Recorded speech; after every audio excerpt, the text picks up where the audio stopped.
time for Baseball with the Bard. Good morning, ladies and gentlemen. It is great to see you here. Baseball with the Bard taking off. All right. I was wondering why you're wearing that. Yeah, this actually isn't too comfortable, so I just wanted it for the joke. So, all right. Good job. Welcome, ladies and gentlemen, to Baseball with the Bard. Excited to see you all here. A lot to talk about this week. Happenings in the MLB. So much going on. But first, got to cover some logistical business here. Streaming on Facebook, obviously. YouTube at Bard and Cross Entertainment. Twitch at TBard5195. Make sure you come check us out there on all our pages. Interact with us if you're listening. If you're listening, share with your friends. Come join us. Have conversations. We love to hear from all of you. And Tyler, we're back to reporting on this topic here. Here it comes. The thing that plagued us all of 2020's MLB season, the MLB COVID update. And sadly, it has been running rampant in the MLB. The Padres, their star shortstop Fernando Tatis Jr. and outfielder Will Myers will be out for at least 10 days with coronavirus. Though the team says neither player is showing symptoms, that's a good thing, obviously. They still have to obviously be out for this 10 days for COVID protocol per MLB rules. Jurickson Profar, Jorge Mateo, and Eric Hosmer are currently unavailable because of the contract tracing protocols as well. So there's now 5 of the starters here for the Padres, and they've been on a tear lately, that are now out because of coronavirus. JT Realmuto was placed on the COVID list. He should hopefully be returning sometime this week. The Yankees, their third base coach tested positive, resulting in 5 of their coaching staff being placed on the contract tracing procedures, including both their base coaches, their pitching coach, and one other coach. So right now, the bench coach is on third base. One of the other people who's like the baseball management office person is literally the first base coach. The bullpen coach is now acting as the pitching coach, and there just isn't a hitting coach. So great times. Not that they really need one. That's valid. Thankfully, knock on wood. And the man you see there on your screen, Gleyber Torres, unfortunately tested positive Thursday afternoon. This is one of those rare cases where the individual not only had COVID, but also was fully immunized and still tested positive. He has absolutely no symptoms from the latest Aaron Boone press conference where he touched base on this the situation. So it's good to see that he's doing okay. He's not, ill or sick or anything along those lines. He just tested positive. And I just kind of say that he tested positive because they literally test these guys like once or twice a day because of all their travel. They're all over the place, hotel rooms, airplanes, buses, whatever else. They have to. So they test safe than sorry. Exactly. Rather be safe than sorry. And that's just the thing with the vaccinations and whatever else. We're not getting scientific here, but I imagine Gleyber wouldn't even have known that he was positive with COVID if he wasn't tested as frequently as the tested ball players. So it's just one of those things. But obviously, it's good that they do that testing because you have to keep everyone safe. Definitely. The one big difference, though, Tyler, is that teams are still playing through. We saw this when the Astros had outbreaks, and now the Yankees, and now the Padres. They're not postponing games anymore. So in the 2020 season, if we all remember, if one person tested positive, they didn't play for the next 2-3 days until they figured out what was happening. So they just shut it down completely. So basically it's that we know more about it now, how it spreads and the risks and whatnot. And if there's not a huge risk to the people who weren't, exposed, then let them play. And that's what they're doing. Sure. So there's that. I mean, that's the COVID update. I think this is a much stronger effort than they had last year, where they don't have to throw everyone into quarantine just because one person had COVID. This is a smarter way to go about this. Let the games play out. Otherwise, we're going to have another janky offseason where we're going into the last 4 games of the season having no clue who's going to win the division because of how poorly they managed games. So hopefully this is the most full COVID update we give you for the rest of the season, because when I saw 1, 2, 3, 4 bullet points under the COVID update, I was like, oh baby, it's another good week. So looks like we're moving in the right direction, though. Definitely are. And I think the biggest thing is they're still playing. So we don't want to see the games getting canceled or them having to play too many double headers and whatever. God, no. So it's nice that they're just playing through, making it happen. So that's good to see. Yeah. Next up, exciting news. We had a really, really big MLB call-up. The Seattle Mariners promote Jared Kelenic Seattle gave the nod to the number 4 overall prospect, Jared Kelenic. Very He exciting. had his first MLB start on Thursday. We didn't record any hits. He struck out once. The second he became a free agent, yours truly picked him up in our fantasy league. Happy I did. Surprise. Noah just sits at his desk at work all day with his fantasy app open, just waiting. Just waiting like a praying man with his hands up in the air, just waiting to be like, pow! For that. It's just like, I'm just going to let my team play out and see what happens. Yeah, you got to be ready for it. He had impressive numbers early in his career in the minors with a batting average of 293 with an OPS of 888 and 31 home runs in 2 minor league seasons. That is very good numbers there. Dang. I'm sorry. He had an average of 270 with an OPS of 1,043 and 2 homers to start the 2021 season. When it's just been 6 games. So that it was 370, wasn't it? Yes, 370. I apologize. Yes, did I say 2?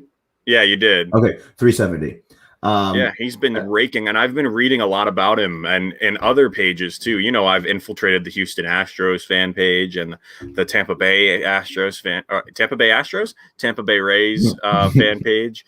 And there's been so much buzz about this new guy because they both have big new guys coming up too. And they're like, oh, this guy's stealing the spotlight from our guys. And well, have you looked at him? Yeah, he's not stealing. He's not stealing nothing. He's earned that spotlight. Absolutely. So it's cool to see him tearing it up, and he got to the majors and did just that. As I said, he didn't record a hit in his first game, but on Friday night's game, he had a 2-run home run as his first hit in the show. So welcome to the majors, Jared Kelenic. We're happy to see you. I hope you keep tearing it up because I can get them fantasy points. And it's always fun to see someone coming in and putting in work. And he is definitely doing that. So excited to see where he goes. Speaking of putting in work, Tyler, did you see the stats coming out of Milwaukee? Oh, my God. They are a team that is looking to be something fierce this year. Yes, especially with this guy on the mound. Corbin Burnes makes history in Milwaukee where he struck out 58 batters before his first walk. Dang, man. What? That's just nonsense. We're deep. We're like, how many games of this? 40 games into the season, and he hasn't recorded a walk yet. Unreal. Oh, imagine, dude, we're 40 games into the season right now. That was 2/3 of the way through last season. Yeah, we were almost done. We ain't even halfway there. Nope. Which, I mean, that's baseball. That's baseball, baby. Love it. Love it. And you just look at for our people who are watching right now on our screen and people who are listening, I'll explain it to you. So Corbin Burnes has 58 strikeouts without recording a single walk.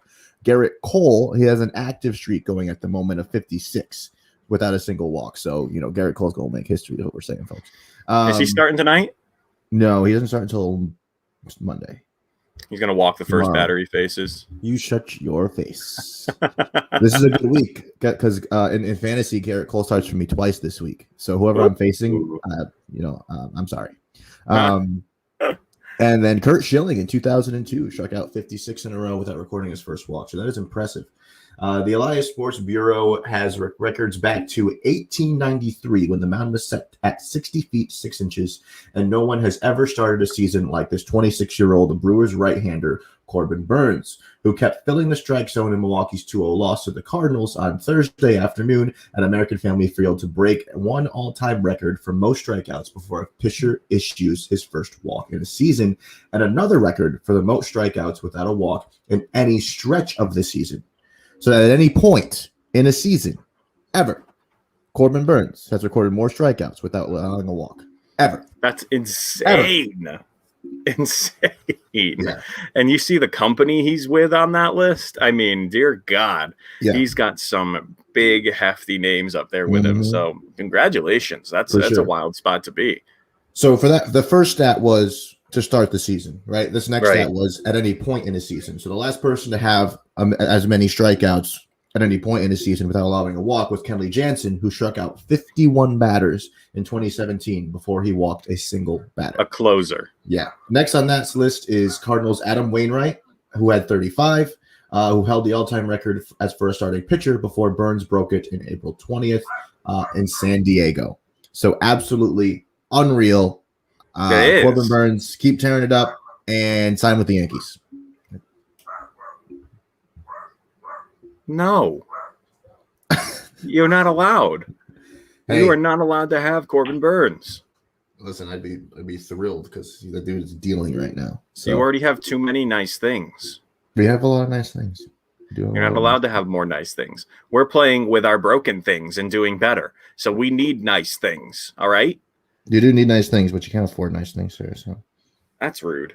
What you've just said. What you've just said is rude. Telling me I'm wrong. I'm offended. Oh man. Well, speaking of being offended, that was a weird transition here into our next segment of speaking of being offended. Dear Lord.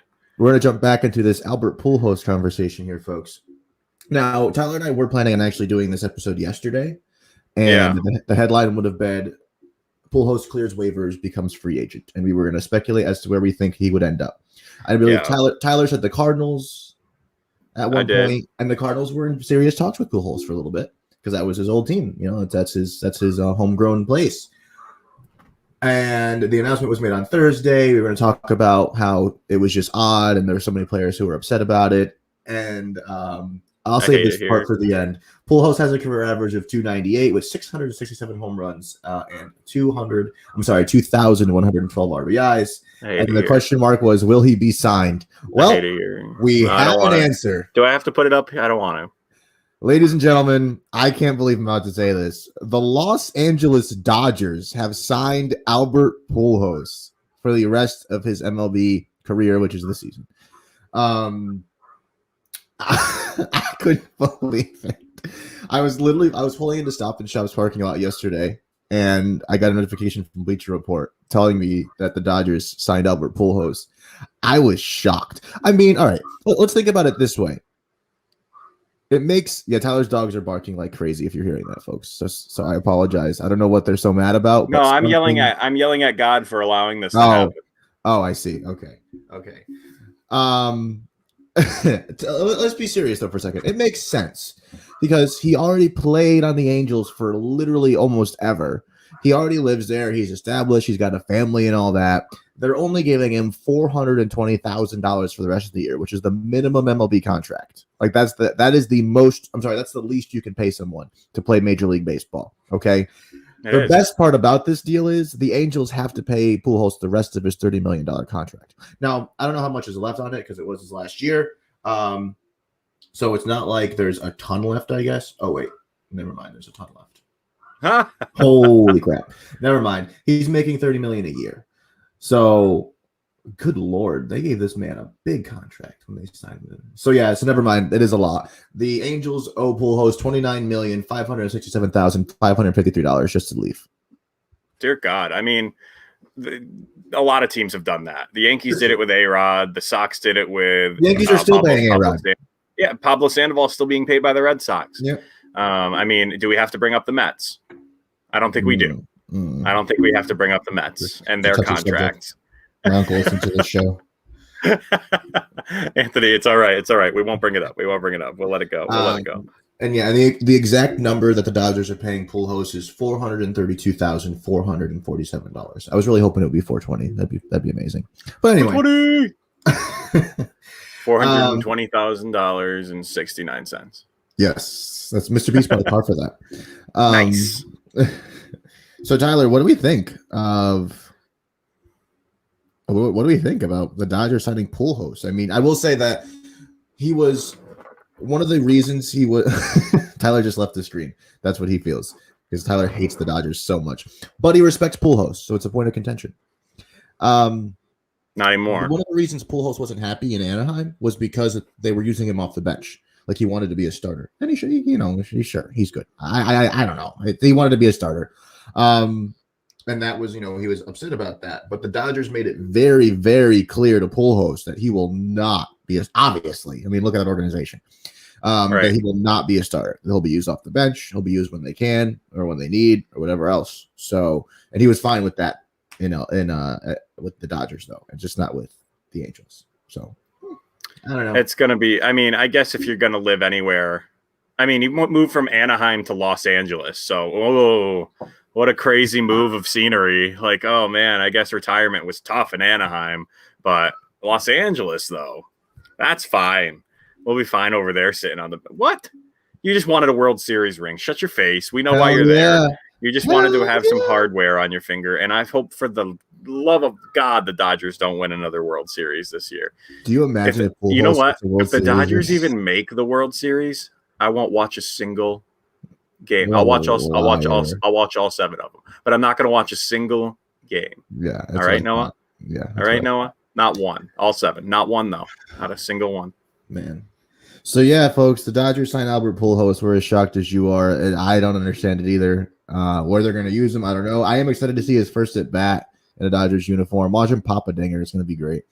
Tyler's so upset about it. It is wild. I couldn't believe it. But thinking of things that are unbelievable, there's a lot of unbelievably amazing things happening over at Clovercrest Media. That I can agree with. The Closing Time Podcast is back, sponsored by Rocky Hill Accountants. I'm Joe Aguirre. I'll have a brand new co-host, Sanam Salati, who's my broker, my mentor, and my good friend, and one of the most knowledgeable people in Connecticut in the entire real estate industry. We're going to be talking about the latest goings-on. We'll keep you up to date on the market, and we're going to bring on some really great guests all throughout this season, people in all different fields in the industry, like accountants, home inspectors, mortgage reps, and so much more, just to give you a better understanding of the Connecticut real estate market. We're so excited for a brand new season of the Closing Time Podcast, part of the CMG Podcast Network. It's sponsored by Rocky Hill Accountants. Go see Heidi and Glenn Parchman to file your taxes for bookkeeping, business advice, real estate investments, or whatever your accounting needs are, including cryptocurrency. Just visit RockyHillAccountants.com. We'll see you all season long on the Closing Time Podcast. Rocky Hill Accountants offers a unique, low-pressure approach to professional and personal services, which is why they have an excellent client retention rate and are extremely proud of the high-quality services that their firm provides. The executive team at Rocky Hill Accountants has over 35 years of combined experience in income tax preparation, bookkeeping, accounting, and IT crypto tax. They specialize in individual income tax preparation, as well as trusts, estates, and gift tax returns. The tax deadline for individuals is May 17th. If you're one of the 50 million Americans who still hasn't filed, visit RockyHillAccountants.com. Attention all basketball fans. CMG Sports presents the Posting Up Podcast, where Lucas Boldick, Sean Scanlon, and Kings A discuss the latest news and topics throughout the NBA. So, if you have a love for basketball, make sure you check out the Posting Up Podcast, live every Tuesday and Saturday on Facebook, YouTube, and Twitch. Also available for download on every podcast platform.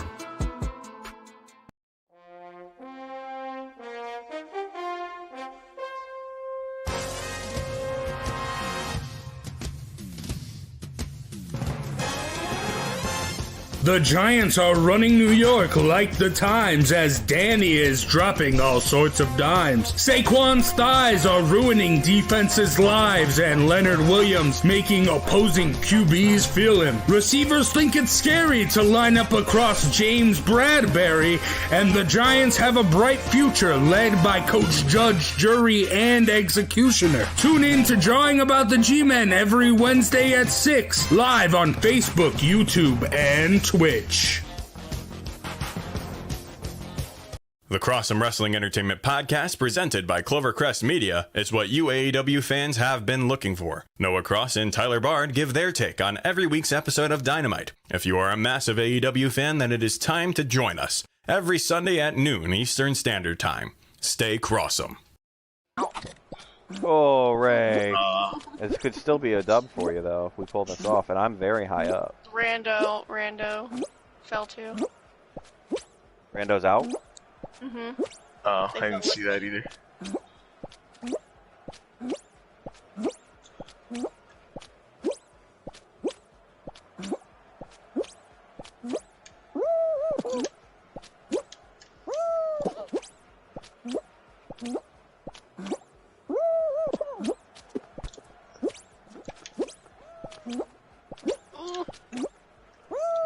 The other two doesn't have much land left. Got I think it. you got it. Oh, there you go. Dub piece. With a dub to end the stream. With Hell 1 yes. minute left. There you go. 1 minute Good left stuff. in our time, right before the time run. Bam. So there you have it, folks. There it is again. On Twitch. Oh, getting man. the And dubs. yes, Lucifer, we do have 2 podcasts on the T-Bard channel. Lucifer93 commenting over on Twitch, any recent follower of mine, part of the incredible Fall Guys community. We played some awesome custom games yesterday where Lucifer showed up. Didn't win anything, but, we'll see. We'll get you next time, Lucifer. We'll get you next time. And, yeah, we have some Baseball with the Bard podcast, and then we have the Crossum Wrestling Entertainment podcast coming up next. But Noah, those were some lovely little ads we had running there, huh? Joe keeps coming up with more and more ads, more and more podcasts over here at Clovercrest. For sure. You love seeing it. You love seeing the expansion, growth, all of those great adjectives that say things are getting bigger. So things are looking up. Things are looking up here in Duloc, So. Oh, wow. Solid. Things are looking up. Well this done. is no musicals. No musicals. This is baseball. So. All right. Yeah, right. Sports. Well, you're the one who said it. This is true. I know. No You one probably got started that except for you, to be completely honest. So, yes. Things are not looking up in Atlanta. Dude, I'm on a roll today. No. I'm on a That was roll. well done. All right, sorry. On Thursday, Ronald Acuna Jr. went down running to first base. And Tyler, were you able to pull that video? I do. Hold on right here. And now has to leave the game after injuring an ankle running down the first base line when he tripped at the first base bag. The good news is, Chip, you saw him walk off the field under his own, and it's one of those things that anytime you roll your ankle right off the bat, sometimes it's a funny feeling. Hopefully that's I think everyone's saying go down, bro, hit the ground. No one's gonna jump. Go down. it's What true. are you doing? He's putting weight on it as he's going and stumbling across the base there. But it's obviously scary to see your star player go down like that if you're the Braves, or sure to see him stumble. This season, Acuna is sporting impressive numbers. He has an average of 304. That's high if you don't know baseball. He has an OPS of 1,043. That's very high if you don't know baseball. And 11 home runs just in the 34 games that he's played so far this season. So very impressive stuff. He's killing it. Coming from Acuna. He was sent for an x-ray immediately after that happened. Thankfully, the x-ray came back negative, but he's listed as day-to-day while they try to figure out what's up. So it could just be a bit of a severe sprain. It could be a light sprain. They don't exactly know what's happening. So, Tyler, I mean, what do you think if you're the Braves here? What's going through your mind? Well, I don't think it's a panic moment. When we've looked into, like you said, they've looked into the injury. It doesn't seem to be the end of the world by any means. He may have just rolled it improperly, and we've all done that. We've all just been walking and rolled our ankle the wrong way.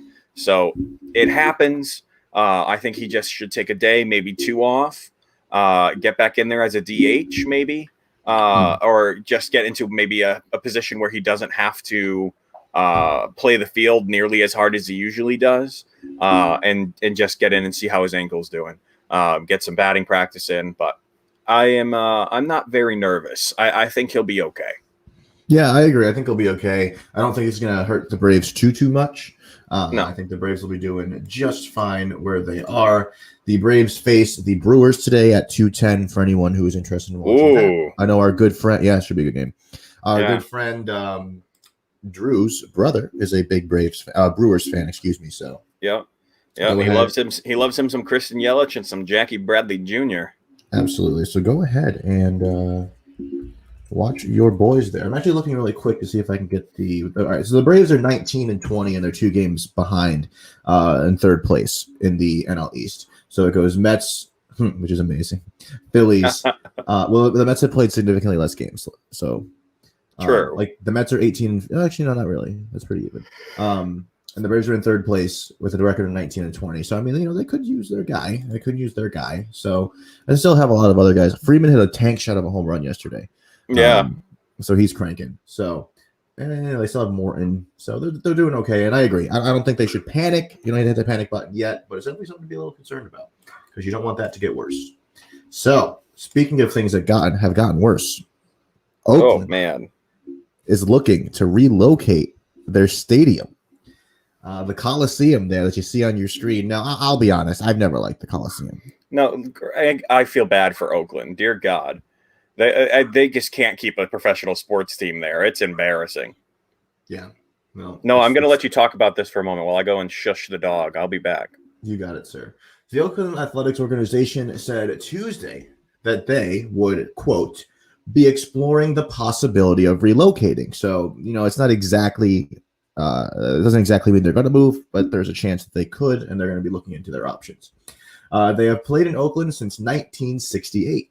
Jeff Passan said they have prioritized building a waterfront stadium in downtown Oakland at the Howard Terminal site. But after years of failed stadiums and weeks after the organization requested the city council to vote on a $12 billion mixed-use development before its late July summer recess, the long-anticipated Spencer of the A's looking into relocation became a reality on Tuesday of this last week. So it just seems that things aren't lining up. The city council in Oakland wants things to be a certain way. The team's organization wants things to be a certain way. And this has been a conversation that's been going on between those two groups for a very long time. Because as they said, they've been trying to move for literally ever, or at least trying to do something different. Because they realize the Coliseum, the Coliseum is a piece of garbage. I'm sorry. Then rebuild. That's okay, but where? That's the problem. They can't agree on where. Yeah, that's the issue. It's not an issue, though. You don't have to build it in Oakland to just be Oakland. Move to a small town next door and build a new Coliseum. I get it. No, you're not New York. You're not New York that can just knock down a city block and build a new stadium.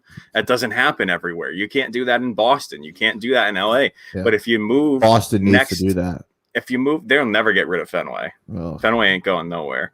What is wrong with you? It's old. And so are you. It's small. You're going to tell me right now that Yankee Stadium is a better place to watch baseball than Fenway Park? Yes, absolutely. Why? Because you got cushy seats for your pained ass? Dear God. The seats are nice. They're spacey. You can walk around. You really sound like a spoiled Yankee fan right now. It's nice. Let me be wrong. I love the history. I love baseball. I have tremendous respect for any team. I don't care who they are, except for the Astros. Noah, we agreed on last weekend that when you go to a Yankee game, it feels like you're there for business. It feels like you're there like, this is our job. We're here to watch this game quietly. And when you go to Fenway Park, it's a fucking party. It is an absolute jam of a party, and everyone loves everyone there, and it is a great time. Everyone hated that damn heckler 2 seats over from us because he was so damn annoying at Yankee Stadium. But if that was happening at Fenway, he'd be the king. Everyone would love that man. But at Yankee Stadium, they're like, oh, this guy, oh, dear Lord. Because everyone's there to have a classic baseball experience. We don't do the wave here. You don't listen. We have done the wave at Yankee Stadium. There was just one lady who didn't like the wave. One lady. I'm saying the facility, that aura that you're describing can happen anywhere. It's the fan base. It has nothing to do with the structure of the building that they're sitting in. At least you admitted the Red Sox fan base is better than the Yankees fan base. That's not even close to what I said. I said they're different. They're different. No. But going off of that, yes, I think they need to build a new stadium for the Red Sox. They are I think they're the 4th most worth sports franchise, if I'm not mistaken. I was looking last night with Coach for a little bit. Where are they going to move? They're like $4 billion. Like build a stadium for the Boston Red Sox. Where the hell do you want them to move to? I don't know. Like knock down some buildings or something. Like, go to Worcester. knock out the Sox. We're going to become the Worcester Woo Sox. We're not the Red Sox no more. We're the Worcester Woo Sox. They literally can't move. They can. They can figure it out. They have a lot of money. They could figure it out. Listen, if the Red Sox fans already hate John Henry, if John Henry decides to sell the team, that would be great. But if he moves, he might as well just put a noose around his own neck, because the Red Sox already have a bounty on that guy's head, Red Sox fans, because they love Fenway. But you've seen the atmosphere. We've been there. Mm-hmm. It is just one of the most incredible atmospheres in baseball, if not the best, except maybe behind Wrigley. That might be the only place that has a little bit better history. But The Red Sox, man, I'm telling you, I don't think they're moving anytime soon. Well, I don't think they're moving anytime soon. I just think that they could do a better job with I just think you're judgmental and a hater. They need to modernize. They need to modernize their ballpark. That's all I'm saying. And the A's are looking to try and do that. Cushy seats for your sensitive behind. Would you be better, Noah? No, because the seats are still too tight. You're complaining about tight seats. Have you seen me? Have you seen me? That's what I'm saying. They need to look out for you. Our seats at Yankee Stadium the other day, you had zero problem with. Well, except my knees, because we were up against the wall. You were freakishly tall. Like, I don't want to hear that. Okay.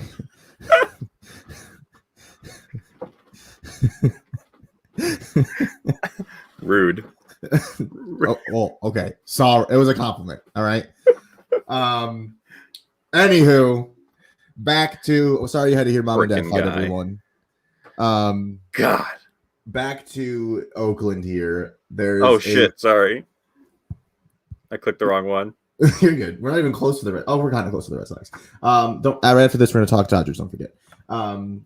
Right after this segment. Sorry, I was going into. Oh, I forgot you put Corey in. Yeah.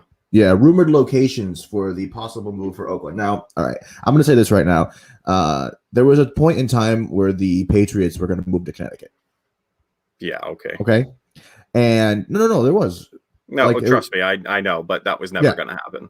No. But all I'm saying is a lot of times when teams want to get their way, they explore other options. So that way the city they're in, the location they're in, it goes into oh shit mode and says, all right, what do you want? And that's pretty much what happened with the Patriots is they, obviously the area where the Patriots were didn't want them to leave because there's tons of jobs. Think about the amount of jobs that people have at the stadium. Think about the amount of revenue it brings into that area. Like look at, we paid $6 for a piece of pizza and a calzone outside of Yankee Stadium because it was outside of Yankee Stadium. Meanwhile, if you went it was worth it because it's delicious. But meanwhile, if you went 2 blocks over, you get a piece of pizza for $1. Okay. Right. And that's just the way it is because you're closer to that area. They don't want the business to leave. So a lot of times teams will explore other options to be able to levy, and basically levy their options over whoever is trying to get them to stay or trying to sign them. It's similar to what happens with like when people want to host the Olympics or, you get a new job offer and you can use that job offer to tell your current job you want more money, stuff like that. That's pretty much what they're doing here, at least from what I can think. So some rumored locations are Las Vegas. No, just stop it. Portland. What? Oregon? Yeah. Absolutely not. Yeah. Montreal. I can see it. It's possible. I could see it if the Rays don't go there first. Nashville. No. That's just weird. And San Jose. 100%. I think that's the number one landing spot. You really think so? That was the 5th one on the list. Go land there with the Sharks. You get then you become a sports town. I think that is a great place for them to land, at least in or around San Jose. Florida is a great sports state. They should go there. All right. Yeah, I mean, you say so. So that is the. Is it San Jose, Texas, or San Jose, Florida? That's a good question.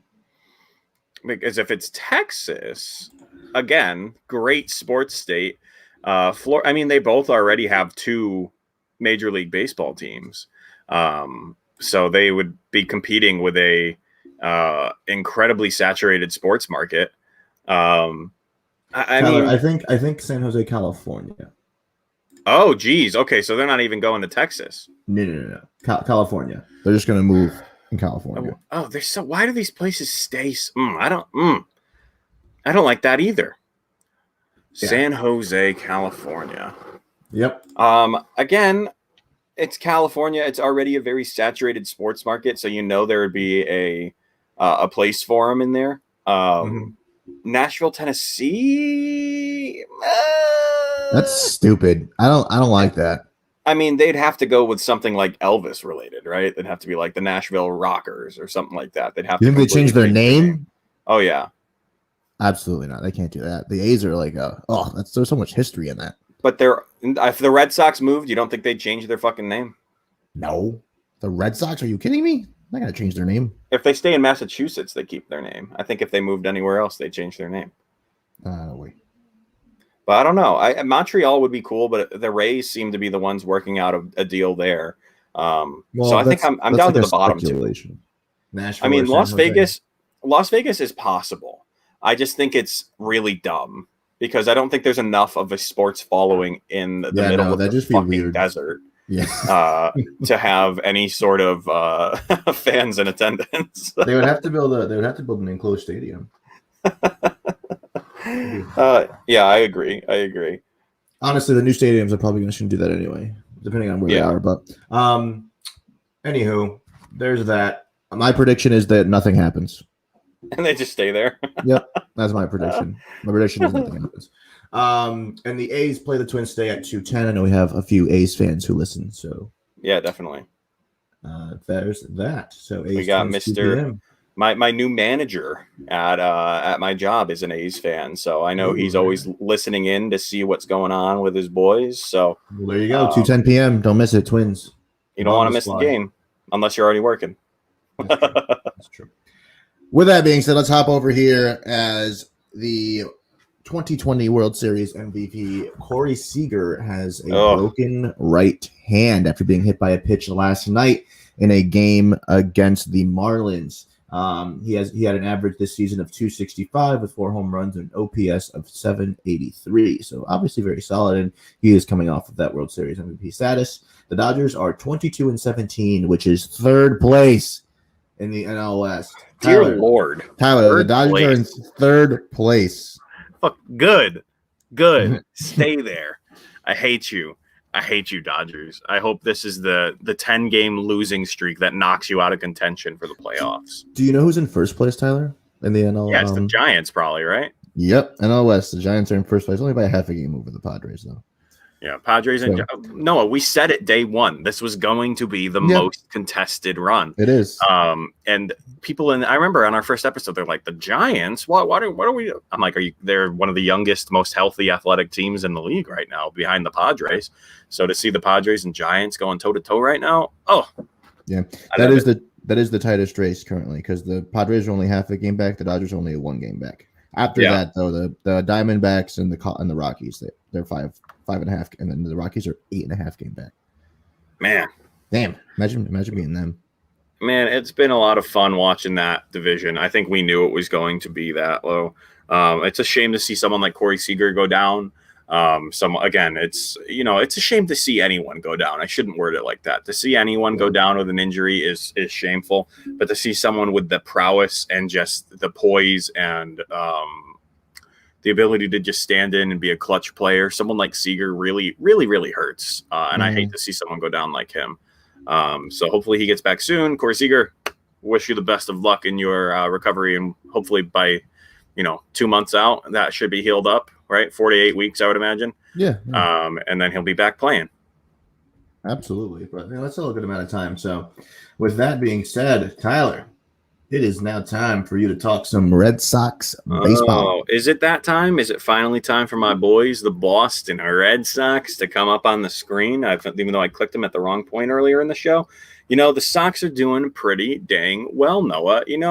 I am excited with the way this team is moving. They have given me some hope. There was a little skid that we'll talk about in a minute that I was a little nervous as to what was going on, but let's just quickly pull this up. Boston is 25-16 as of this morning. They are 2 games up on the Yankees, who are 22-17, and then 2.5 up on Toronto. I think you had written that here. Yeah, the Sox came into the week up 3.5 games over the second place Blue Jays. They are now up 2.5 games on them and 2 on the Yankees. But gosh, the Orioles and the A's handed the Sox losses on Monday, Tuesday, and Wednesday. This is that skid I was talking about, Noah. Mm-hmm. I don't know about you, but during that skid, I got very nervous. They were outscored 11-4 across the 3-day losing streak. Oh, I mean, I was hitting the panic button. Were you as nervous for the Red Sox as you were? I'm like, this is it. This is it. They've hit their plateau and they're going back down. I wouldn't say I was nervous. I mean, I wasn't nervous. I didn't give a crap. Well, yeah, they're not your team, but if you were a Red Sox fan. Sure. If I was a Red Sox fan, I'd be a little nervous, obviously, because they weren't supposed to be as good as they are right now. So maybe you think that the magic dust has faded away, like the Tinkerbell's no longer arriving at Fenway to supply the team with pixie dust. But That's the second Disney reference we've had today. But I will say I was a little pleasant. I was like, oh, this is great. It seems I believe I said to my boss at work, because he's a Red Sox fan, I said nature is healing. So it looked like things were getting back to somewhat of a normal here. But I don't think it's going to be that bad. But what I'll give this take at the end of this segment about what I think is going to happen. So. Yeah, no, I think that's a good spot to talk about it, because right now the Sox did beat the A's, though, on Thursday, and then the Angels the last 2 nights. So they did make up for that lost ground, luckily. But JD Martinez, can you believe this guy? He's continuing to be a massive presence in the box for the Sox specifically. He's sporting an average of .340 with 10 home runs and an OPS of 1.04. Damn. He is absolutely mashing. He is a savage in that box. There it is. The camera wasn't up, but I can see you, and I was hoping you would just give me a deadpan, and I was not disappointed. I think this guy is, if the Red Sox do make it far in the season, he could be a candidate for MVP. He had a diving catch the other day. He had a sliding catch the other day and an outfield assist the other day. So JD is really standing up in that spot that we said he needed to be in. So very excited to see him doing well as this man. We keep saying these two guys, Noah. The two guys who appear every single week. Xander Bogaerts has an average of 345. It's unreal. With, 8 home runs and an OPS of 996. Dear God, these two back-to-back in the lineup is a dangerous 1-2 punch, or is it a 3-4 punch if we're really gonna get down to logistics here. But Xander Bogaerts, another guy who we said on episode 1 would be a guy who has to show up. Although Xander got paid. He got his money. So does he need to show up? Not really, Noah. He don't need to show. He's getting paid. He's showing up because he's got a team he believes in. He was one of the guys who stood up for Alex Cora, saying he was excited to see Alex Cora come back. So did JD. JD said the same thing. They were both very excited to see him come back and play as the manager for the Red Sox. So maybe having Cora around has given this team a little bit of a revival, makes the ones who were there for 2018 feel good. But someone like Alex Verdugo, who wasn't with the Sox at that time, is absolutely mashing. Alex Verdugo has been a force to be reckoned with for the Red Sox right now. And I feel like every time I look down at a stat, it's either Xander Bogaerts, JD Martinez, Alex Verdugo, Kike Hernandez, or Rafael Devers. Sometimes we'll see Bobby Dahlbeck in there, but it's only if he hit a home run. So Bobby Dahlbeck has just become I don't swing at anything unless it's a fastball down the center of the plate that I can hit out of Fenway Park. But he's doing it. He's doing it. So, but does he get on base? Yes, he does get on base. So yeah, these guys are absolutely showing up right now. The Sox will go on to decimate the A's on Thursday. It was an 8-1 slaughter, knocking the A's starter Sean Manaea for 7 runs in just 2 innings. That one felt good, Noah, because if you remember, 2-3 years ago, Sean Manaea tossed a no-hitter against the Red Sox. So it was a very nice to see him come back to Fenway for the first time since that no-no and just beat the holy hell out of him. So you love to see it, but their bullpen, if their bats had got up and running, the Red Sox could have been in trouble, but our bullpen and our starting staff managed to hold it down. And on Saturday, the Sox would beat the Angels 9-0, putting up 8 runs over just 4 innings in the middle of the game.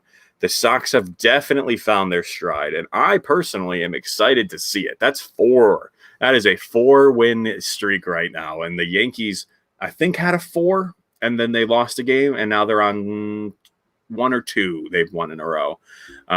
So the Yankees are also doing just as fine as the Red Sox are. They have snuck 2-game win streak. They have snuck into second place, stolen it from the Blue Jays.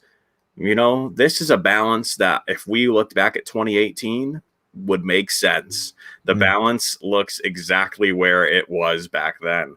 Now we just need the Yankees to go on a 10-game slide, and the Red Sox can run away with the season. So if you guys can do that again, that's what I was going to say. After I give you this point that the Sox are in first, and MLB from a pitching standpoint with a team ERA of 3.85, striking out 370 plus batters right now. They are absolutely killing it on the mound. And who thought? What the number one thing we said this season going in was, what do the Red Sox need the most? Pitching. Yep. We needed pitching help because we didn't know who our rotation was going to be. Not a clue where everyone was going to line up. So if they can pitch this well in time for our boys to come back healthy, oh man, they could be a real threat later in the season. If they keep this up, they're going to be a force to be reckoned with. Mm-hmm. So my take on what's happening with the Red Sox, Noah, I honestly think, and I hate this, I feel like I need to put soap in my mouth when I say these words, that Alex Cora is a massive reason as to why the Red Sox are doing so well. Just his presence in the clubhouse alone has made this team feel like the 2018 Red Sox.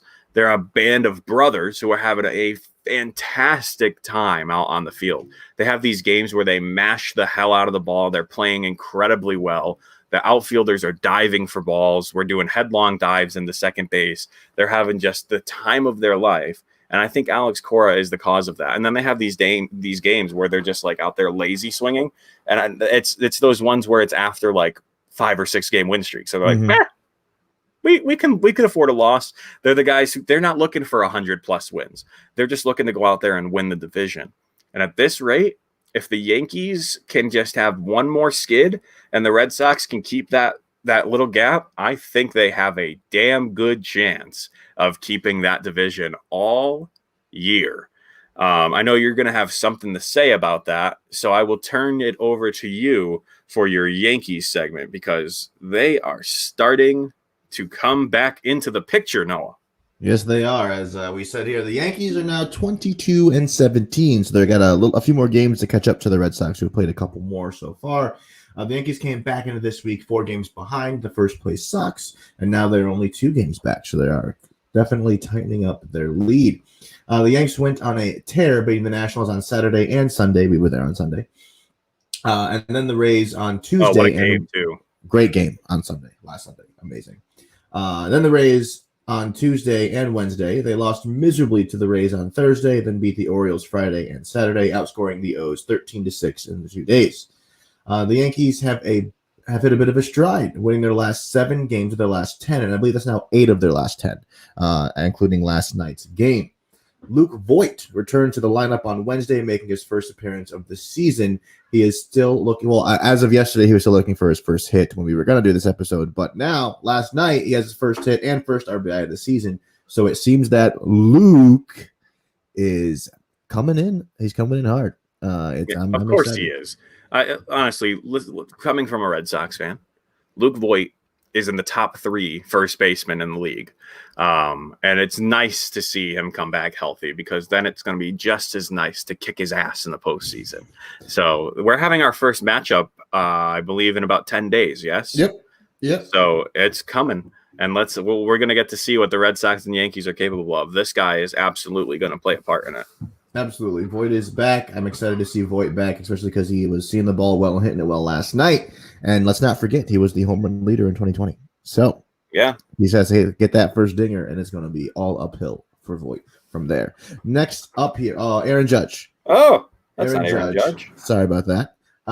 He has an average currently of 289 with 11 home runs, 3 of which were in the last 2 days.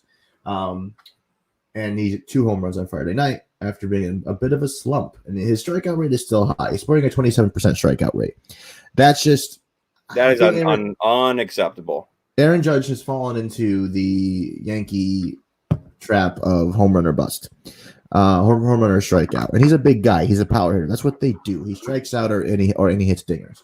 So, as you know, the 289, that's a decent average. That's good. 11 home runs, that's a lot. That's great. And he goes on a tear where he has these games, but then he has those games where he strikes out 5 times, which happened last week. Right. But I want you to look here. In the last 7 days, Aaron Judge has a batting average of 500 and with 4 home runs, an OBP of 593, and an OPS of 1,991. So he's mashing right now. And in the last 5 days, his OPS is almost 2,000. Yes. Damn.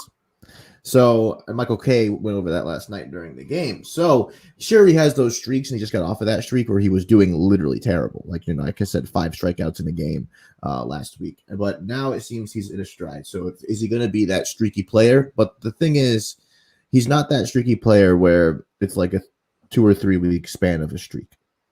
Yeah, like it was like a week on, week off type of thing. It seems. Yeah, 3 days. Yeah, sure. Like that's not bad, It's like if he can tear it up for 3 days and he's gonna cool down for like a few days, then it's like all right, maybe. But like those 3 days have to matter. It's like in the postseason, you got to make sure those 3 days are in moments where you need to come through. You know what I mean? Yeah. So that's just stuff we're hopefully we're going to see from Judge. So now we're going back to Jameson Taillon, who has an ERA of 5.40 and is 1 for 3.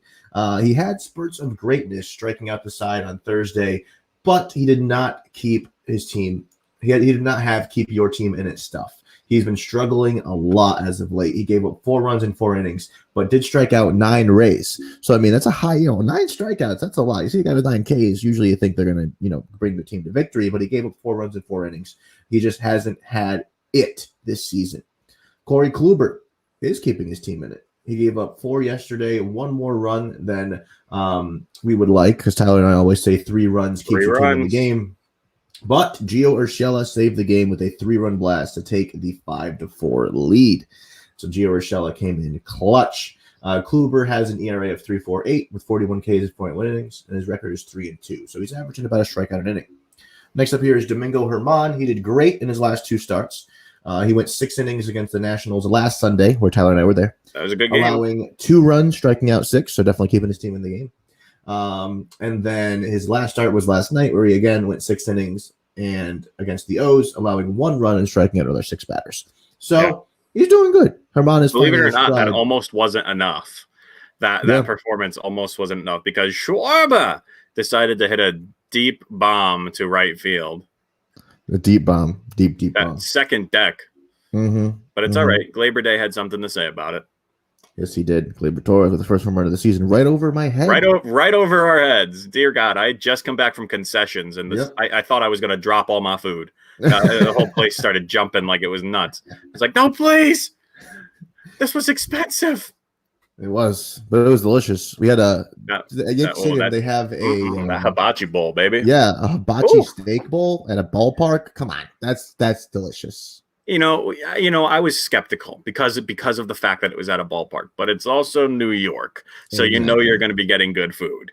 Even though it was like $12. It was $17. Yeah, exactly. And then after tax, it was like $20. So it was ridiculous, but it was delicious, and I will buy it again. Good. It was good. And they had ginger sauce. I got ginger sauce for mine. I know you didn't, but the ginger sauce really made it better. I'm telling you. If they just gave me like a little teriyaki sauce, I think it would have been a little bit better. But it was good. It was good. Good job, Yankee Stadium. Luis Severino. Oh, I can't believe I'm getting to say his name. Through his first live BP session on Thursday since having Tommy John surgery over a year ago. Boone says he is making good progress. There's still no official word on when he will return. How do we think he'll do? Who knows, dude? This is so hard to say. Dude hasn't seen a mound in a year and a half. Mm-hmm. So who knows how he's going to act when he's actually facing a live batting core. I mean, if he comes back in his regular form, of course, he's going to absolutely destroy whoever he's up against. And Garrett Cole is going to have company at the top of the rotation. You'd love to see it. So when you have competition at the top of the rotation, it could lead to 2 things. It could lead to you being one of the absolute greatest forces of pitching staff in the world, or you could have someone like Garrett Cole who likes to pitch a fit when he's not number 1 and could cause some absolute tension. And maybe if I were the Yankees, it could happen.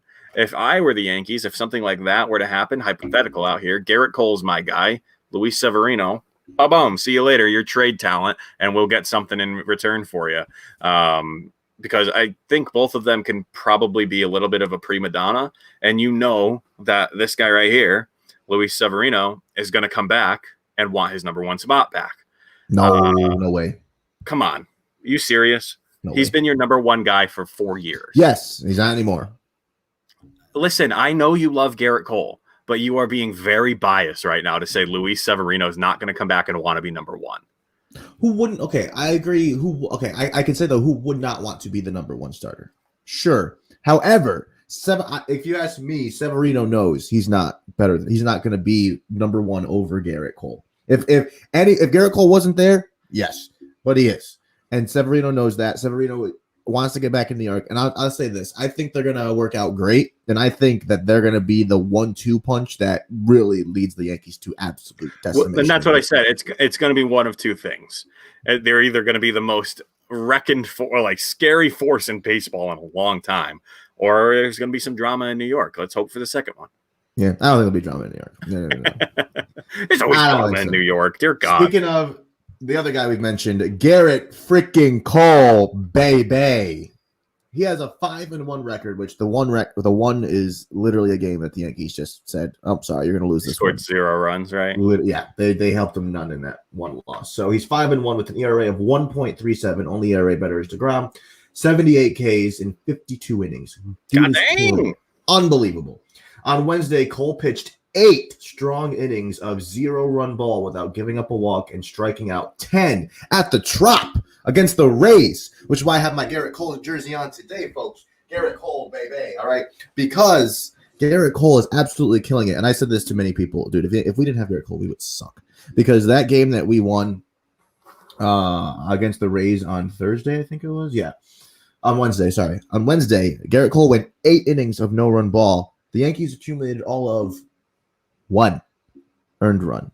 1 nothing earned run. Now I understand. There's a lot of this happens a good amount of the time where when your ace is on the mound, your team doesn't score a lot because they feel they don't have to. That's a problem because as we saw here, Garrett Cole for your ace. Yeah, thank you. Garrett Cole is 5-1, and he has that one loss because you couldn't get any runs across the board for him. You know what? There's probably a lot of aces who are just like, boys, just get off the field. Let me get back out there because they want to stay hot. They want to keep their arm warm. They don't want to sit on the bench because how many no hitters have we seen blown late because guys just are running up the score, making it like a 7-0 game. It's never the close ones that don't happen. It's the ones where they have like an 8 to 9 run lead that it gets blown. Except for the most recent one with Sean Manaea, where it was a 0-0 game. But again, that was one where he was working because it wasn't like he was striking everyone out. They were hitting the ball all around the park.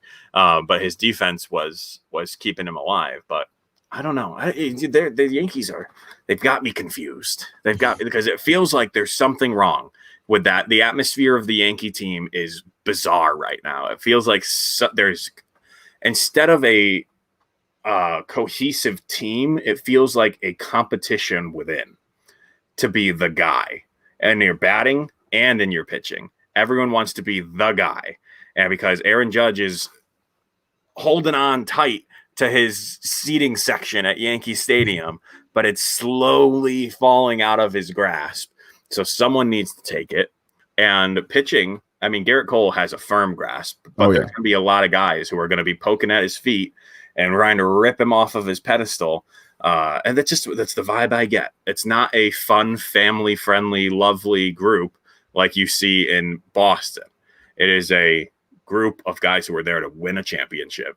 Serious. It's like they're the Patriots. Yeah. They're the Patriots of baseball right now. We're here to win, and that's it.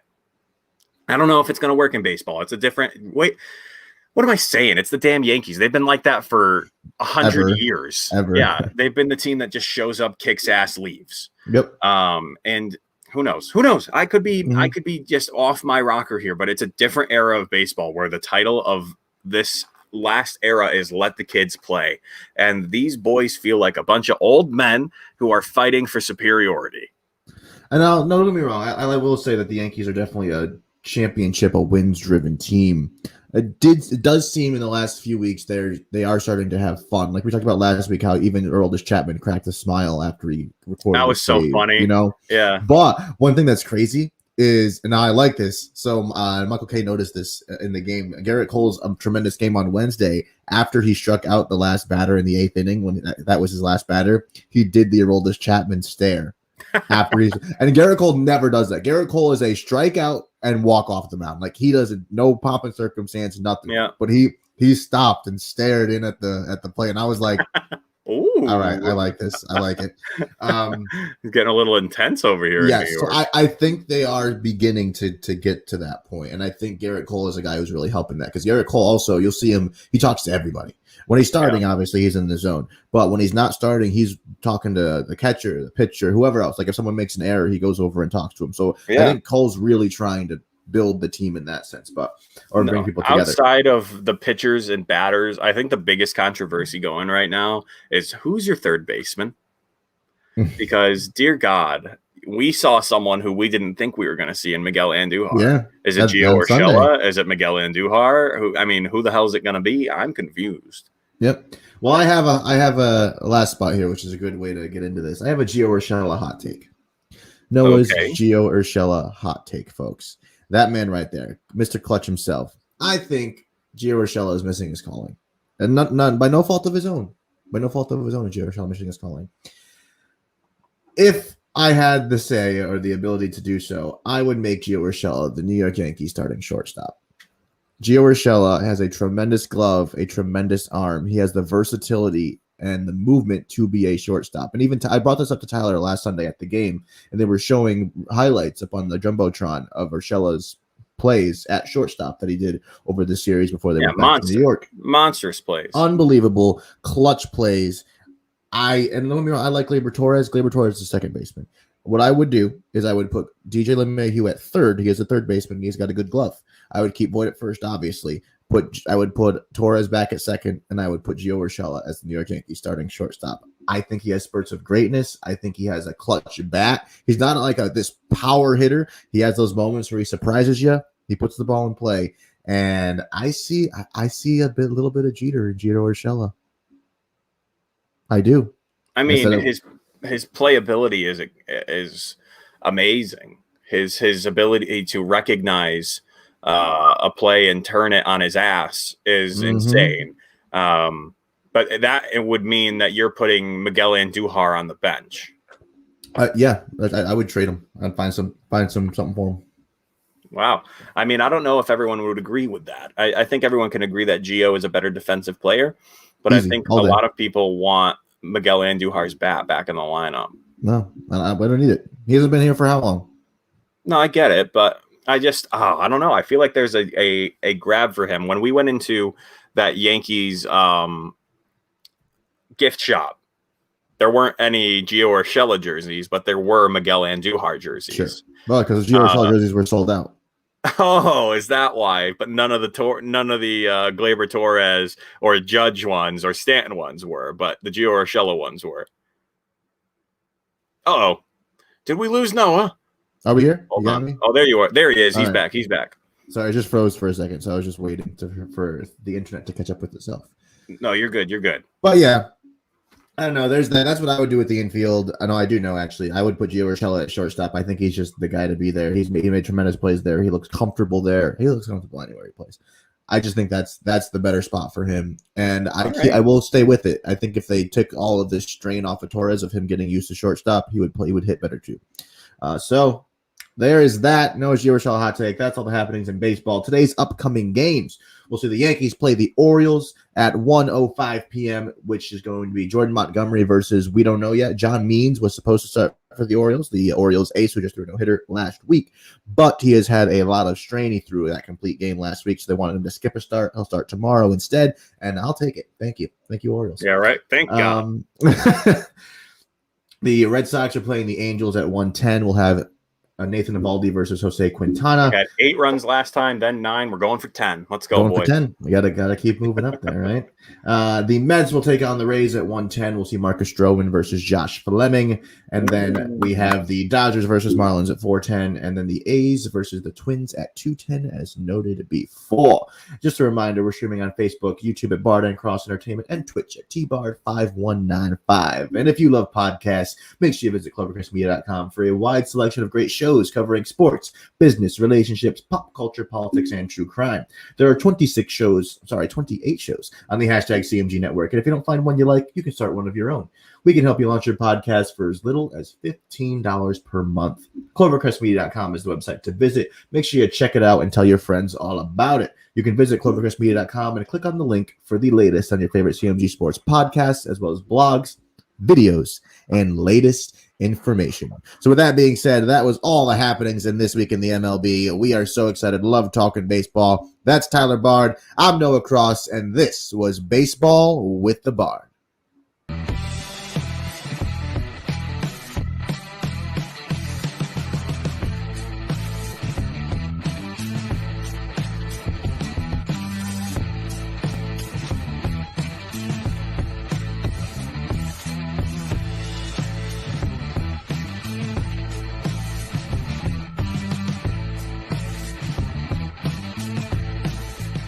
It's time for Baseball with the Bard.